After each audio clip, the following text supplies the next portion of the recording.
भोपाल से प्रस्तुत हैं प्रादेशिक समाचार। नमस्कार, समाचारों के साथ मैं जितेंद्र रघुवंशी। पहले मुख्य समाचार। प्रधानमंत्री नरेंद्र मोदी 15 नवंबर को राजधानी भोपाल में जनजातीय महासम्मेलन में शामिल होंगे। बुदनी के प्रसिद्ध लकड़ी और लाख से बने खिलौनों को अब मिलेगी वैश्विक पहचान, कहा मुख्यमंत्री ने। केंद्र सरकार ने कच्चे पॉम, सोयाबीन और सनफ्लावर तेलों पर आयात शुल्क कम किया और प्रदेश में भाई दूज का पर्व पारंपरिक उल्लास से मनाया गया। अब समाचार विस्तार से। प्रधानमंत्री नरेंद्र मोदी 15 नवंबर को राजधानी भोपाल में जनजातीय महासम्मेलन में शामिल होंगे। श्री मोदी इस दौरान पुनर्निर्मित world class Habibganj railway station का लोकार्पण करेंगे। एक आधिकारिक जानकारी के अनुसार आयोजन में प्रदेश के करीब 2 लाख आदिवासियों को लाने की तैयारी है। इसके लिए मुख्यमंत्री शिवराज सिंह चौहान ने प्रधानमंत्री नरेंद्र मोदी के कार्यक्रमों की तैयारियों को लेकर एक बैठक बुलाई है। इस अवसर पर स्वयं सहायता समूह के उत्पादों की प्रदर्शनी भी लगाई जा रही है, जिसका प्रधानमंत्री अवलोकन करेंगे। अभियान में प्रदेश में स्कूलों व कॉलेजों में पढ़ने वाले विद्यार्थियों को सौर ऊर्जा के विषय में रोचक ढंग से आधारभूत जानकारी दी जाएगी, ताकि ऊर्जा संरक्षण व जलवायु परिवर्तन के प्रति बचपन से जागरूक करना है। कला और संस्कृति से ओतप्रोत दतिया महोत्सव का आयोजन जनता की इच्छा पर किया गया है। कार्यक्रम में सरस्वती पुत्र डॉक्टर कुमार विश्वास और अन्य कवियों को अपना भरपूर आशीर्वाद और प्यार लौटाने का सभी श्रोताओं से आह्वान किया। गृह मंत्री डॉक्टर नरोत्तम मिश्रा शुक्रवार को 3 दिवसीय दतिया महोत्सव का शुभारंभ स्टेडियम प्रांगण में करने के बाद सुधी श्रोताओं को समारोह को संबोधित कर रहे थे। दतिया महोत्सव के शुभारंभ अवसर पर प्रख्यात कवि डॉक्टर कुमार विश्वास ने कहा कि बुंदेलखंड अंचल मेरे प्राण में बसता है। माँ पीताम्बरा धूमावती महामाई की कृपा से आप लोगों के बीच आया हूँ। दतिया पुण्य देवभूमि है। इंदौर की कवियत्री डॉक्टर भुवन मोहिनी ने दतिया महोत्सव के शुभारंभ अवसर पर माँ पीताम्बरा धूमावती शक्ति भवानी की आराधना करते हुए अपने मनोहारी गीतों की प्रस्तुति दी। महोत्सव में कवि श्री पवन तिवारी ने भी शानदार भजनों की प्रस्तुति दी। गृह मंत्री डॉक्टर मिश्रा ने दतिया महोत्सव के शुभारंभ पर प्रख्यात कवि डॉक्टर कुमार विश्वास, कवियत्री डॉक्टर भुवन मोहिनी, कवि श्री पवन तिवारी को सम्मान पत्र प्रदान किए। इस अवसर पर आयोजन समिति के सदस्य तथा जनप्रतिनिधि उपस्थित थे। प्रदेश में बुदनी के प्रसिद्ध लकड़ी और लाख से बने खिलौनों को अब वैश्विक पहचान मिलेगी। मुख्यमंत्री शिवराज सिंह चौहान ने कहा है कि सीहोर जिले में स्थित बुदनी को खिलौना उत्पादन के विशेष केंद्र के रूप में विकसित किया जाएगा। उन्होंने कहा कि देश भर की बड़ी कंपनियों को बुदनी के साथ जोड़ने का प्रयास किया जाएगा, जिससे ज़्यादा से ज़्यादा लोगों को रोजगार उपलब्ध कराया जा सके।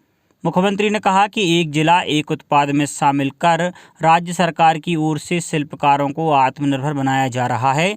14 नवंबर तक चलने वाले इस आयोजन में देश के अनेक काष्ठ शिल्पकार शामिल हो रहे हैं। साथ ही बच्चों के लिए भी विभिन्न कार्यक्रमों का आयोजन किया जा रहा है। किसान कल्याण तथा कृषि विकास एवं छिंदवाड़ा जिले के प्रभारी मंत्री श्री कमल पटेल ने शिवानी को अंतर्राष्ट्रीय महिला कुश्ती प्रतियोगिता में सिल्वर मेडल जीतने पर बधाई और शुभकामनाएं दी हैं। छिंदवाड़ा जिले के ग्राम उमरेठ के किसान श्री नंदलाल पवार की पुत्री शिवानी ने सर्बिया में आयोजित अंतर्राष्ट्रीय महिला कुश्ती प्रतियोगिता के 50 किलोग्राम वर्ग में सिल्वर मेडल जीतकर प्रदेश और देश का नाम गौरवान्वित किया है। मंत्री श्री पटेल ने शिवानी की इस असाधारण उपलब्धि पर हार्दिक बधाई और शुभकामनाएं दी हैं। देश में अब तक 107 करोड़ 95 लाख से अधिक कोविड रोधी टीके लगाए गए हैं। स्वास्थ्य मंत्रालय ने बताया कि पिछले 24 घंटे में 20,75,000 से अधिक टीके लगाए गए। वहीं 10,929 लोगों में कोरोना संक्रमण की पुष्टि हुई। देश में अभी तक 46,950 रोगियों का उपचार चल रहा है, जो 255 दिनों में सबसे कम संख्या है। उपचार करा रहे मरीजों की संख्या कुल संक्रमित लोगों के 1% से भी कम है। यह अभी 0.43% है। स्वस्थ होने की दर 98.23% हो गई है। केंद्रीय वाणिज्य मंत्री पीयूष गोयल ने कहा है कि देश में पिछले एक दशक के दौरान सबसे अधिक खरीदारी त्योहारों के इस मौसम में हुई है। एक ट्वीट में उन्होंने जानकारी दी कि इस दौरान 1,25,000 करोड़ रुपए से अधिक के उत्पाद इस दौरान बेचे गए। श्री गोयल ने कहा कि खुदरा क्षेत्र के लिए यह दीपावली धमाके के समान है। उन्होंने कहा कि छोटे उद्यमियों और शिल्पकारों के लिए यह त्यौहार उत्साह लेकर आया है, क्योंकि उपभोक्ताओं ने स्थानीय उत्पादों की खरीदारी बढ़ चढ़कर की है। 7 करोड़ से अधिक खुदरा कारोबारियों का प्रतिनिधित्व करने वाले अखिल भारतीय विक्रेता महासंघ CAIT ने कहा है कि पिछले 2 साल की मंदी झेल रहे दुकानों ने इस बिक्री से राहत की सांस ली है। केंद्र सरकार ने कच्चे पॉम, सोयाबीन और सनफ्लावर तेलों पर लगने वाला 2.5% आयात शुल्क समाप्त कर दिया है। इससे खाद्य तेल 5 से 15 रुपये सस्ते हो जाएंगे। कच्चे पॉम ऑयल पर कृषि अधिभार को 20% से घटाकर 7.5% तथा कच्चे सोयाबीन तेल और कच्चे सनफ्लावर तेल पर इस अधिभार को घटाकर 5% कर दिया गया है। इसके अलावा राष्ट्रीय commodity and derivative exchange NCDEX पर कच्चे तेल की फ्यूचर्स ट्रेडिंग को स्थगित कर दिया गया है और भंडारण सीमा लागू कर दी गई है। गोवा में आयोजित 52वें भारतीय अंतर्राष्ट्रीय फिल्म महोत्सव में प्रदर्शित होने वाली फिल्मों की घोषणा कर दी है। ज्यूरी ने भारतीय पैनोरमा में जिस फीचर फिल्म को पहले दिखाने का चयन किया है वह M. बरुआ द्वारा निर्देशित सैम खोर है, जबकि राजीव प्रकाश द्वारा निर्देशित वेद द विजनरी पहली भारतीय गैर फीचर फिल्म होगी जो महोत्सव में प्रदर्शित की जाएगी। 20 से 28 नवंबर तक चलने वाले फिल्म महोत्सव का आयोजन गोवा सरकार के सहयोग से केंद्र सरकार के सूचना और प्रसारण मंत्रालय के अधीन फिल्म समारोह निदेशालय द्वारा किया जा रहा है। गोवा में 9 दिनों तक चलने वाले इस महोत्सव के दौरान चयनित फिल्मों को सभी प्रतिनिधियों के सामने प्रदर्शित किया जाएगा। मुख्यमंत्री श्री शिवराज सिंह चौहान ने कहा है कि स्थानीय युवाओं को विभिन्न औद्योगिक संस्थानों में नियोजन के लिए जिला प्रशासन अपने प्रयासों में वृद्धि करे। रोजगार मेले लगाकर भी युवाओं को विभिन्न रोजगार योजनाओं से जोड़ा जाए। लघु, मध्यम और सूक्ष्म औद्योगिक इकाइयों में बेरोजगार युवाओं को जोड़ने के प्रयासों की कलेक्टर द्वारा सतत समीक्षा भी की जाए।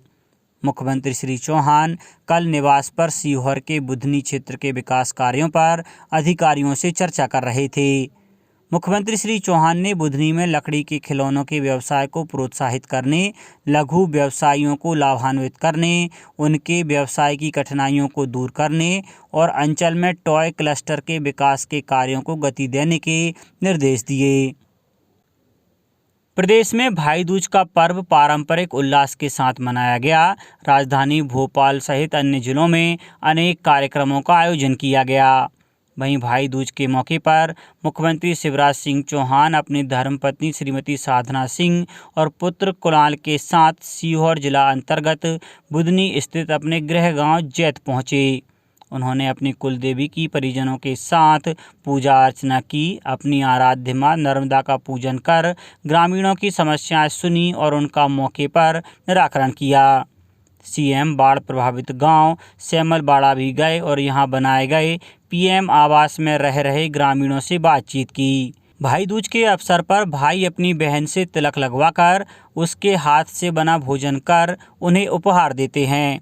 इसके साथ ही 5 दिवसीय दीपोत्सव का समापन हो जाता है। सतना और पन्ना जिले में भाई दूज का पर्व हर्षोल्लास के साथ मनाया गया। जबलपुर, होशंगाबाद, छिंदवाड़ा, सीहोर, धार, देवास सहित अन्य जिलों में भी भाई दूज का पर्व मनाया गया। हालांकि कोरोना के कारण शिवपुरी सर्किल जेल और उसके अंतर्गत आने वाली गुना, अशोकनगर, शिवपुर, पोहरी, कोलारस, पिछौर, करेरा और चचौड़ा की खुली जेलों में मुलाकात नहीं हो सकी। अब कुछ समाचार संक्षेप में। लायंस क्लब खंडवा द्वारा आनंदम सेवा सप्ताह में लायंस रंगोली प्रतियोगिता का आयोजन किया गया। सीहोर जिले में अशासकीय हाई स्कूल एवं हायर सेकेंडरी विद्यालयों को वर्ष 2022-23 के नवीन मान्यता के लिए एमपी ऑनलाइन पोर्टल पर ऑनलाइन आवेदन की सुविधा शुरू कर दी गई है। अशोकनगर जिले में अमृत महोत्सव के उपलक्ष्य में पूरे जिले में विधिक साक्षरता शिविर आयोजित किए जा रहे हैं और गुना जिले के नानाखेड़ी डबल लॉक केंद्र पर 7 नवंबर 2021 को डीएपी खाद का वितरण किया जाएगा। अंत में मुख्य समाचार एक बार फिर।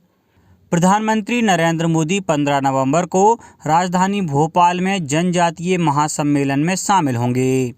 बुदनी के प्रसिद्ध लकड़ी और लाख से बने खिलौनों को अब मिलेगी वैश्विक पहचान, कहा मुख्यमंत्री ने। केंद्र सरकार ने कच्चे पॉम, सोयाबीन और सनफ्लावर तेलों पर आयात शुल्क कम किया और प्रदेश में भाई दूज का पर्व पारंपरिक उल्लास से मनाया गया। इस बुलेटिन में इतना ही। घर पर रहिए, सुरक्षित रहिए और सुनते रहिए प्रादेशिक समाचार। नमस्कार।